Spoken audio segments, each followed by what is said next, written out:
ঠাকুরপুকুরের একটি বাড়ি থেকে এক মহিলার দেহ উদ্ধার। বৃহস্পতিবার ঠাকুরপুকুরের ডায়মন্ড পার্কের বন্ধ ঘর থেকে ওই মহিলার রক্তাক্ত দেহ উদ্ধার করা হয়েছে। মৃতার শরীরে একাধিক আঘাতের চিহ্ন রয়েছে বলে পুলিশ সূত্রে খবর। প্রাথমিক অনুমান তাকে খুন করা হয়েছে। কী কারণে মৃত্যু তদন্তে ঠাকুরপুকুর থানার পুলিশ। ঘটনাস্থলে পৌঁছান পুলিশের উচ্চপদস্থ আধিকারিকেরা, পৌঁছান ফরেনসিক বিশেষজ্ঞরাও, নমুনা সংগ্রহ করেন তারা। এলাকায় চাঞ্চল্য ছড়িয়েছে, আতঙ্ক স্থানীয় বাসিন্দারা। কে বা কারা এই ঘটনা ঘটালো তা স্পষ্ট নয়, তবে পুরো বিষয়টি খতিয়ে দেখছে পুলিশ।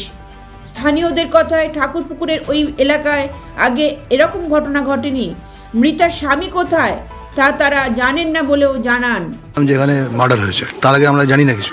আর এখন যেমন পার্ক এত বড় হয়ে গেছে, কে কোথায় ভাড়া আসছে, কে যাচ্ছে, আমরা কিছু টেরই পাই না।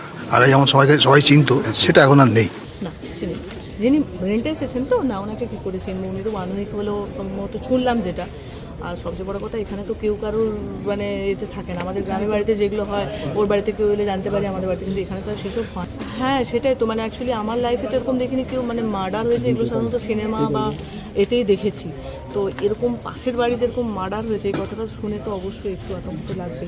তবে মনে হয় না ডায়মন্ড পার্ক থেকে এরকম হয়েছে। আমাদের ডায়মন্ড পার্ক এমনিতে আমি অন্তত 8-10 বছর আছি, যথেষ্ট সেফ প্লেস। আমি ডিউটি থেকে ফিরি, নাইটেও ফিরেছি, ইভিনিং করে ফিরি, এরকম কখনোই মনে হয়নি। তো এটা সম্ভবত ওনাদের পার্সোনাল কিছু হতে পারে, বা ওনার যে রেন্টে এসেছেন তো সেখান থেকে। ব্যুরো রিপোর্ট, লটারি সংবাদ।